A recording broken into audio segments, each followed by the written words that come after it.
जोजो किड्स। शैतान कौवे। एक पेड़ पर बहुत सारे कौवे एक साथ रहते थे। वे किसी को भी अपने पेड़ पर आने ही नहीं देते थे। कौवे बहुत शैतान थे, हमेशा अपनी मस्ती में ही लगे रहते। एक दिन जंगल में चारों ओर अंधेरा ही अंधेरा हो गया। बरसात का मौसम था और जोर की आंधी चल पड़ी। कुछ ही देर में जोर की हवाएं चलने लगी। कुछ ही देर में एक चिड़िया आई और उसने कौवे से कहा, भाई कौवे, बरसात होने वाली है, मुझे भी थोड़ी देर अपने पेड़ पर शरण दे दो। क्या मैं थोड़ी देर यहाँ रुक जाऊँ?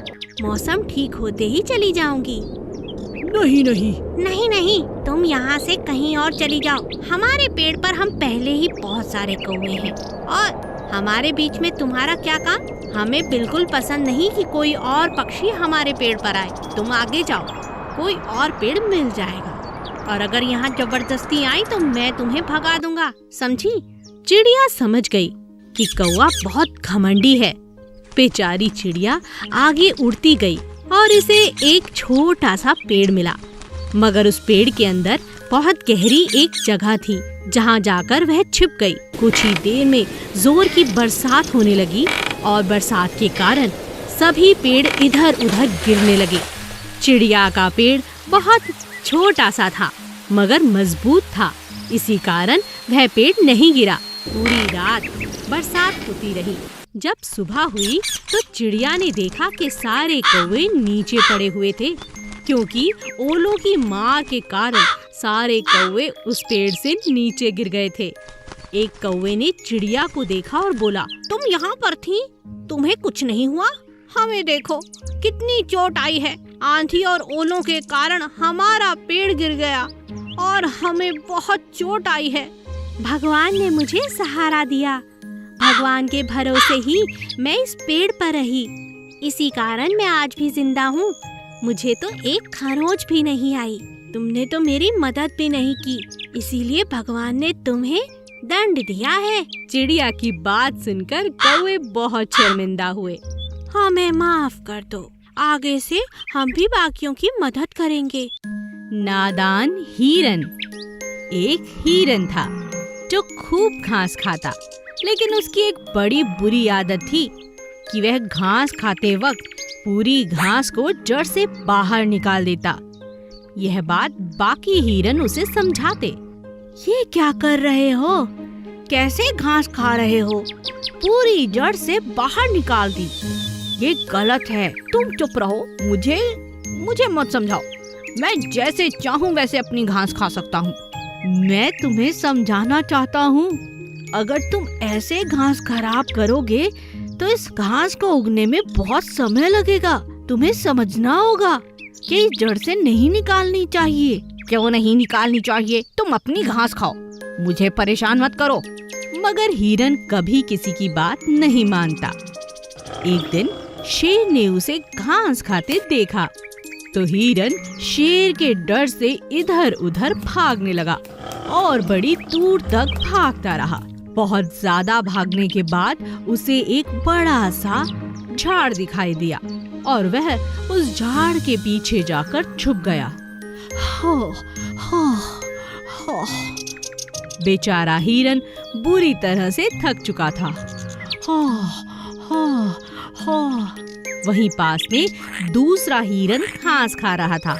तुम्हें क्या हुआ? तुम यहाँ कैसे और यूं भागते हुए क्यों आ रहे हो? क्या बात है? वो शेर मेरा पीछा कर रहा था। बहुत मुश्किल से जान बचाकर यहाँ पहुँचा हूँ। अरे रास्ते में कहीं छुपने की जगह ही नहीं थी। सारी घास तो तुमने जड़ से निकाल बाहर फेंक दी। हाँ, तुम ठीक कहते थे। आज के बाद इस बात का ध्यान रखूंगा। मुझे माफ करो। और इस तरह हिरन को अपनी नादानी समझ आई और दोबारा उसने ऐसी गलती नहीं की। बकरी और मुर्गी। एक दिन एक मुर्गी के पैर में चलते चलते बड़ा सा कांटा चुभ गया। बचाओ, बचाओ, कोई मेरी मदद करो। ओह, बहुत दर्द हो रहा है। वहीं पास में एक बकरी घास खा रही थी। अरे मैं ये तो मदद कौन मांग रहा है? चलो चल कर देखती हूँ। मैं क्या हुआ तुम्हें? इतनी चिल्ला क्यों रही हो? मेरे पैर में कांटा चुभ गया है, बहुत दर्द हो रहा है, चला भी नहीं जा रहा। मेरा कांटा निकाल दो बकरी, मेरी मदद करो, नहीं तो मुझे अकेला और घायल पाकर कोई भी मेरा शिकार कर सकता है। मैं जरूर। बकरी ने मुर्गी का कांटा निकाल दिया, मगर मुर्गी के पैर में घाव बहुत बड़ा था, सो चलना बहुत मुश्किल हो गया था। शुक्रिया बकरी बहन, मगर मैं अब चल नहीं पा रही, कुछ करो। बकरी बहुत अच्छी थी, उसने मुर्गी को अपनी पीठ पर बिठा लिया और उसके घर भी छोड़ कर आई। अच्छा, अब मैं चलती हूँ, अपना ख्याल रखना। तुम बहुत अच्छी हो, तुमने मेरी बहुत मदद की, मैं तुम्हारा ये एहसान कभी नहीं भूलूंगी। ऐसा कुछ नहीं है, हम सब इसी जंगल में रहते हैं, हमें एक दूसरे की मदद करनी चाहिए। मैं चलती हूँ, अपना ख्याल रखना और दवाई भी लगा लेना। मैं और इस तरह मुर्गी की जान एक बकरी ने बचाई। एक दिन कालू कौवा बहुत बीमार हो गया, उसे बहुत जोर जोर से पेट में दर्द होने लगा। अरे ये मेरे पेट में इतना दर्द क्यों हो रहा है? बहुत दर्द हो रहा है, मुझे दवाई ले लेनी चाहिए, वैद्य जी के पास जाना होगा। जैसे तैसे बेचारा कालू वैद्य जी के पास पहुंचा। वैद्य जी दरवाजा खोलिए, मैं हूँ कालू। कालू, क्या हुआ? आज यहाँ कैसे? क्या बताऊं वैद्य जी, आज सुबह से मेरे पेट में बहुत दर्द है, आपकी कोई दवाई शायद काम करे, आप कोई दवाई दे दीजिए। वैद्य जी ने बड़े ध्यान से कालू की जांच की। अरे कालू, तुम्हारा पेट तो बिल्कुल ठीक है, जरूर तुमने कल बहुत ज्यादा भोजन किया होगा। आप ठीक कहते हैं वैद्य जी, कल मैं एक शादी में गया था, वहाँ इतने सारे पकवान देखे कि मुझसे रहा नहीं गया, मैं सब कुछ खा गया। तुम खाने में इतने मग्न हो गए कालू कि भूल गए कि तुम्हारा ये छोटा सा पेट उसे पचा भी पाएगा या नहीं। कोई बात नहीं, मैं तुम्हें दवाई दे देता हूँ, इसे खा लो, तुम्हें आराम मिलेगा। मगर याद रखना, हमेशा अपने पेट के मुताबिक और भूख के मुताबिक ही खाना चाहिए, ज्यादा खाने से पेट में दर्द हो जाता है। जी वैद्य जी, बहुत बहुत शुक्रिया, आपकी बात मैं हमेशा ध्यान रखूंगा। कालू कौवे को खाने का बहुत शौक था। जैसे ही वह वैद्य जी के घर से बाहर निकला, उसे रास्ते में एक बड़ा सा अमरूद का पेड़ दिखा। अरे इतने मीठे और बड़े बड़े अमरूद, ये तो बहुत स्वादिष्ट होंगे। कालू अमरूद खाने ही वाला था, तभी उसे वैद्य जी की बात याद आ गई। अरे नहीं, मुझे अपनी इसी आदत को अब बदलना होगा, जितनी जरूरत है उतना ही खाऊंगा, नहीं तो पेट में दर्द हो जाएगा। कालू अब समझ गया था कि उसे अपनी क्षमता के हिसाब से ही खाना खाना चाहिए। नटखट नोनू का दांत। एक चूहा था जिसका नाम था नोनू। नोनू हर दम इधर उधर हर चीज को खाने की कोशिश करता। एक दिन वह एक अखरोट को खाना चाहता था। अरे ये कितना अजीब सा फल है, ये कैसे खाया जाएगा? मुझे इसे खाना है। वह अपने दांत से जोर जोर से अखरोट को तोड़ने की कोशिश करने लगा। इस बीच उसका दांत टूट गया। अरे मेरा दांत, मेरा दांत! ओहो, इस नए फल के चक्कर में मैंने अपना दांत तोड़ लिया। अब मैं क्या करूं? इसे तो मैं खा कर रहूंगा।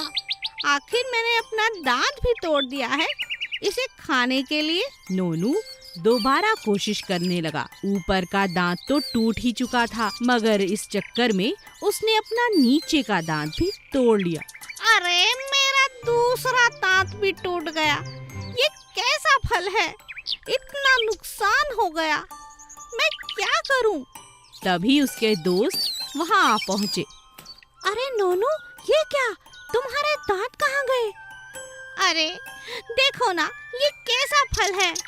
पहले मेरा एक दांत टूटा और अब दूसरा भी टूट गया। सारे दोस्त नोनू पर हंसने लगे। तुम कितने नादान हो, इतना भी नहीं समझे। पहला दांत टूटने पर ही तुम्हें समझ जाना चाहिए था, ये फल खाने लायक नहीं है और तुम्हारे दांत से टूटने वाला नहीं है। फिर तुमने दोबारा कोशिश क्यों की? अब क्या करूं? ये दांत वापस कैसे आएगा? नोनू के सभी दोस्त उस पर हंसने लगे। ये तो वापस नहीं आएगा, मगर तुम्हें अकल जरूर आ जाएगी। हाँ। और इस तरह नोनू को अपनी जिद के चक्कर में अपने 2 दांत गंवाने पड़े। ये मैंने क्या किया? अपनी जिद के चक्कर में अपने दांतों को खो दिया। अब मैं क्या करूं? भालू और रानी मधुमक्खी। एक दिन भालू बड़े मजे से पेड़ की छांव में बैठा था। तभी उसने देखा कि सामने के पेड़ पर मधुमक्खी का बड़ा सा छत्ता है, जिसमें शहद ही शहद है। इतना सारा शहद, अरे वाह, काश ये मुझे मिल जाए, पर कैसे मिलेगा? भालू के मुंह में पानी आ गया। अगले दिन भालू ने हिम्मत कर मधुमक्खी से कहा, कैसी हो रानी जी, मुझे आपसे कुछ बात करनी है। हाँ हाँ, बोलो, क्या कहना चाहते हो? आपके छत्ते का जवाब नहीं। आप बड़ी मेहनत करती हो और आपकी मेहनत देख मुझे बहुत खुशी मिलती है। क्या कहा? बात क्या है? साफ साफ कहो भालू। अच्छा, वो आपके छत्ते को देखा तो सोचा अब तो बहुत शहद जमा हो चुका है, किसी दिन कोई दावत रखो, हमें भी बुलाओ, जंगल के बाकी जानवर भी बुलाओ, कहीं ऐसा ना हो ये शहद कोई चुरा ले। रानी मधुमक्खी बहुत चालाक थी। वो भालू की बातों में नहीं आई, बल्कि उसने चतुराई से भालू से कहा, हाँ हाँ भालू भाई, मैं समझ गई, आप क्या कहना चाहते हो। शहद खाने का दिल है आपका, बातें मत बनाओ, मैं सब समझती हूँ। अच्छा। भालू बहुत शर्मिंदा हो गया। तभी रानी मधुमक्खी ने कहा, ये लो भालू भाई, शहद आपके लिए। क्या कहा? मेरे लिए? हाँ, आपके लिए, मगर आपको एक वादा करना होगा।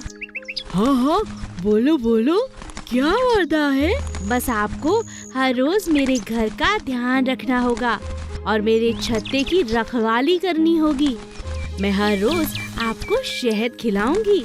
हाँ हाँ, ये ठीक रहेगा। ठीक है रानी जी, आज से मैं आपका सेवक, आपके छत्ते का ख्याल रखूंगा। आप मुझे हर रोज शहद दीजिए। इस तरह रानी मक्खी ने चतुराई से इतने बड़े भालू को अपना सेवक बना लिया। सपेरे के सपने। एक दिन जंगल में एक सपेरा सांप की तलाश में पहुंचा। आज तो खाली हाथ नहीं जाऊंगा, इतना बड़ा जंगल है, कोई ना कोई सांप जरूर मिलेगा। सपेरे ने बीन बजानी शुरू की, जिसे सुनकर पास ही के पेड़ पर बैठे नाग और नागिन नीचे आ गए और सपेरे के पास पहुंचकर नाचने लगे। इतनी जल्दी अपने शिकार पाकर वो बहुत खुश हुआ। अरे वाह, दो शिकार, आज का दिन बहुत अच्छा है। सपेरा दोनों को पकड़कर अपने साथ ले जाता है।